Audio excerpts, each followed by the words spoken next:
Hey, what's going on everyone? It's Lewis here from Income Raiser, and in this video I'm going to give you my genuine opinion and my overall experience of actually being a BlueHost customer. Let's get started. So quickly before I get stuck into this video, I'll just let you know that I'll put links and discounts down below. Let's get started. So I've actually been a BlueHost customer for just over 3 years now. However, I originally started hosting my websites with HostGator back in 2010. So while HostGator is a really good host, in recent years I've found they were becoming quite clunky and it was almost excruciating to create a new website. It was really slow. Their user interface and their cPanel was really just old school and clunky. But in saying that, in the last 1 to 2 years, they really have improved their kind of usability. But I did decide to pretty much move most of my websites over to BlueHost. I still am with HostGator, but I really did kind of like the user experience and the cleanliness and just the speeds and performance that I was getting over BlueHost as opposed to HostGator. So one of the main reasons I decided to transition from HostGator and choose BlueHost was that BlueHost actually was the #1 recommendation from WordPress.org. So being a web designer by trade, I make websites quite a lot and I make mainly WordPress websites. So I really wanted to have a web host that was like seamlessly integrated with WordPress, and there was a really kind of quick and easy installation process for downloading WordPress. So when it comes to creating a brand new website on BlueHost, you pretty much choose your domain name, you sign up, and you can pretty much download WordPress in a couple of minutes. It really is that simple, and that's why I kind of did move over to BlueHost, and I still use them to this day as well. So anyway, I'll just give you a quick overview of the BlueHost beginner shared web hosting plan, which I originally started out with, and then I kind of jumped up to their medium plan, which allows you to host unlimited websites. But anyway, for the entry level plan, it starts at $3.95, which is 50% discounted. And if you'd like to activate that discount, you can actually check out the link down below in the description, and that will activate the 50% discounted rate. As for what you get for the $3.95 per month, it's actually quite a lot when you compare it to other service providers out there. From the top of my head, or just look now, you actually do get 50 gigabytes of SSD storage. So that's the fastest storage that you can get for web hosting. And this 50 gigabytes is more than enough for a small to medium sized website. And as for the bandwidth, you do get unlimited or unmetered bandwidth. But in saying that, you do have to take these kind of notions with a grain of salt, as almost every web host say there's unlimited bandwidth. But in reality, if that was the case, Google and Facebook would be hosting their websites with BlueHost and only paying $4 a month. But when it actually comes to this unlimited, it's within reason. So they pretty much just state that as long as you're not abusing or, getting tons of traffic, hundreds of thousands of visitors per day, then your website will be fine as long as you're not taking resources from other websites that are on the same server as your website. So also included in the beginner BlueHost plan is a free domain name. So this is a free.com, a free .net, .co.org, pretty much the standard domain extensions that you can get. So they do throw that in for free, and that's only free for the first year. And then after that, after the first year, you will start paying the renewal fee, which is only around $12 to $13 a year, which is actually really reasonable. And they also do throw in a free SSL certificate. So I've actually found this to be really valuable, as I've purchased a handful of domains off GoDaddy, and I've actually had to purchase a SSL certificate, and I have to pay for this every year, and it's around $20 to $30, which I can't really get out of. But if you actually choose BlueHost, they actually throw this in for free. And if you actually don't have the SSL certificate, also known as the green padlock in the browser, you'll actually get a non-secure icon from Google, and this is a really bad trust signal, especially if you're going to be taking information from clients and customers. So if you plan on making an e-commerce business, you absolutely need an SSL certificate, which BlueHost does actually provide for free as well. So that's what's included in the BlueHost plans. So now I'll actually show you my website, or one of them rather, and how they actually perform in a real world situation. So I know a lot of the times YouTube videos and articles and guides will show speed tests of web hosts, but what they're actually showing you is a blank WordPress theme with no content, no images, just nothing on it. So you get these really kind of hyperinflated load times, which don't actually reflect how the web host actually performs in a real world situation.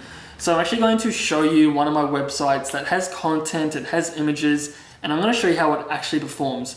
So I'm just going to go to the website. I've opened a Google Incognito tab. So if you're a new website visitor, this will be like visiting the website for the first time. So this will give like a true representation. There's no caching that's already been set up on this website. So I'm going to go to the website, which is daysoff.com.au. So this is one of the websites that I've set up. It's kind of a guide on Australian public holidays and when to take days off and that kind of stuff. So I plan on monetizing this website in the coming months, but that's a separate video that has to be made. So I'll just look down. This is a pretty image intensive website, as you can see, and it did load relatively fast. And now I'll just go to another post. I haven't viewed this post on this incognito browser, so this will give you an actual indication of how it does load. So as you can see, it's not blazing fast and it's not slow. It's just really good load times. It's nothing like you'd notice saying this is really slow, but it does load relatively fast when compared to the other providers out there.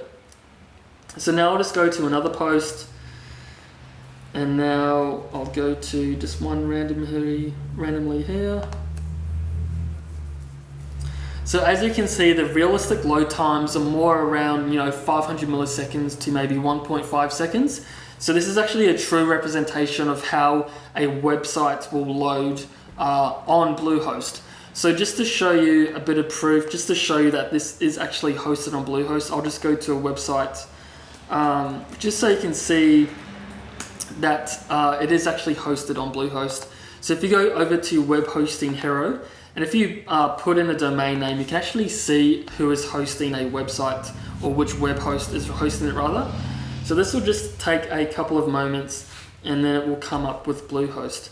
So in the meantime, I'll show you a few speed tests from Google themselves, and also a third-party online software called GTmetrix. So this will also give you more indications of whether or not this might be the right web host for you. So I'll go to GTmetrix, and this is a really good tool just to see speeds of websites and how they're performing. And I'll also open Google Page Speed Tests. So I'll go back to this now. This should be done. And if I scroll down, you can see the domain name, and then you can see the provider, which is BlueHost as well. So I can get that out of the way. And now again, I'll go to GTmetrix, and I'll put in the domain name, and I'll go test my site. So this should give us a clear indication of what the website is kind of performing like from a rank from A to F. So as a good rule of thumb, you ideally want to be above C, and if you've got a B or an A, then that's a really, really good place to start. And remember, this is a pretty image intensive website. If you do have one that's mainly text, then it will perform slightly better than this.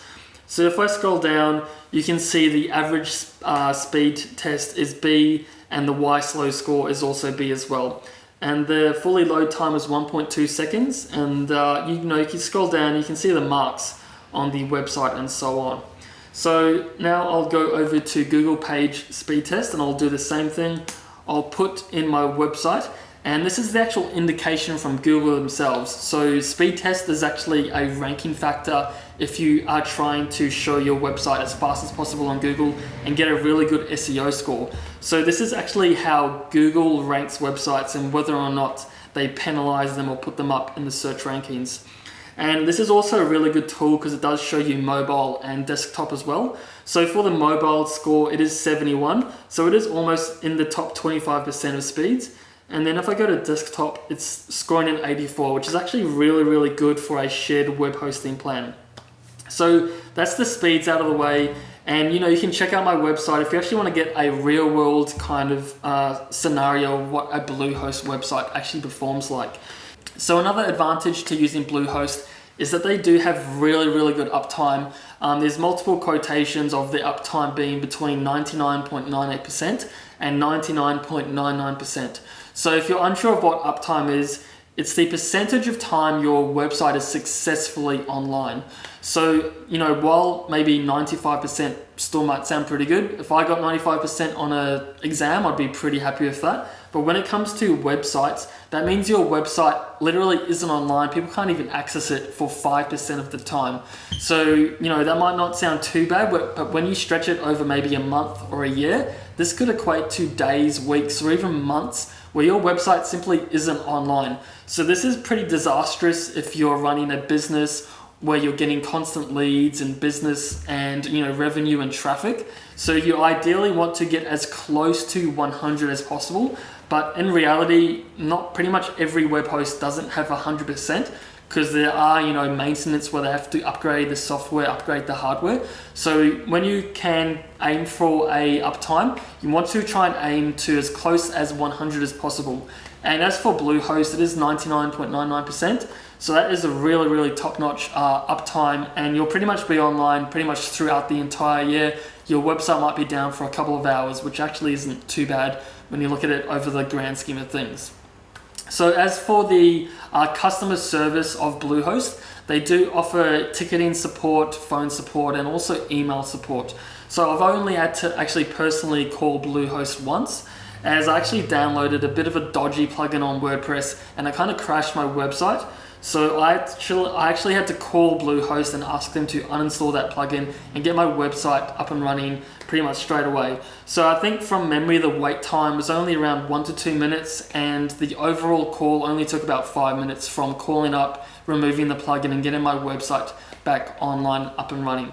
So overall, I've been extremely happy with BlueHost. They're incredibly easy to use, incredibly fast to use. They're WordPress recommended, extremely affordable, relatively good load times, great reliable uptimes, really helpful customer support and that kind of stuff. So overall, I'd say my experience with BlueHost has been relatively really good, and I would really recommend them to anyone that's just starting out creating their first website. So if you'd like to get started, check out the link down below in the description. That will activate the 50% discount. And also, if you'd like to see any other videos regarding creating an online business, web hosting, or websites, then please let me know down below in the comments and I'll be happy to help you out. So as always, thanks for watching. I'll see you all in the next one.